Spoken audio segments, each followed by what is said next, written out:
Thank you. So I've got about apparently 5 or 6 minutes to say the most useful things I can think of. I'm going to do my best. Um, the and it was suggested that I distill things down to three items. I think I'll go with four, and I'll try. I think these are pretty important ones. Some of them are going to sound like, well, you've heard it before, but it's worth re-emphasizing. I think the first is you need to work, depending upon how well you want to do, and particularly if you're starting a company, you need to work super hard. So what does super hard mean? Well, when my brother and I were starting our first company, instead of getting an apartment, we just rented a small office and we slept on the couch.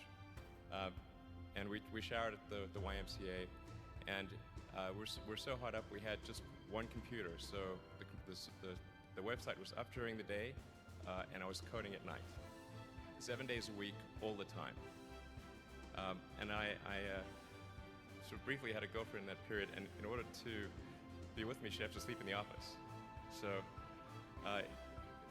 work hard, like every waking hour. That's the thing I would say particularly if you're starting a company. And I mean, if you do simple math, say like, okay, if somebody else is working 50 hours and you're working 100, you'll get twice as much done in the course of a year as the other company. The other thing I'd say is that if you're creating a company or if you're joining a company, the most important thing is to attract great people. So either join a group that's amazing, that you really respect, or if you're building a company, you've got to gather great people. I mean, all a company is a group of people that have gathered together to create a product or service. And so depending upon how talented and hardworking that group is, and the degree to which they are focused cohesively in a good direction, that will determine the success of the company. So do everything you can to gather great people if you're creating a company. Then I'd say focus on signal over noise. A lot of companies get confused. They spend money on things that don't actually make the product better. So, for example, at Tesla, we've never spent any money on advertising. We put all of the money into R&D and manufacturing and design to try to make the car as good as possible. And I think that's the way to go.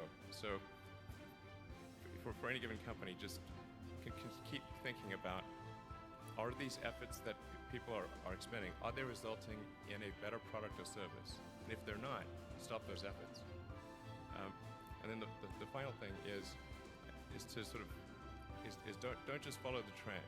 So you may have heard me say that it's good to think in terms of the physics approach, or first principles, which is, rather than reasoning by analogy, you boil things down to the most fundamental truths you can imagine, and you reason up from there.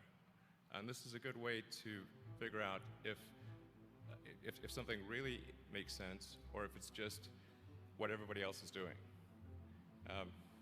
It's hard to think that way. You can't think that way about everything. It takes a lot of effort. But if you're trying to do something new, it's the best way to think. And that framework was developed by physicists to figure out counterintuitive things like quantum mechanics. So it's really a powerful method. Anyway, so that's, and then I think that the final thing I would encourage you to do is, now is the time to take risk. You don't have, you don't have kids. Your obligation. Well, sorry, probably don't have kids.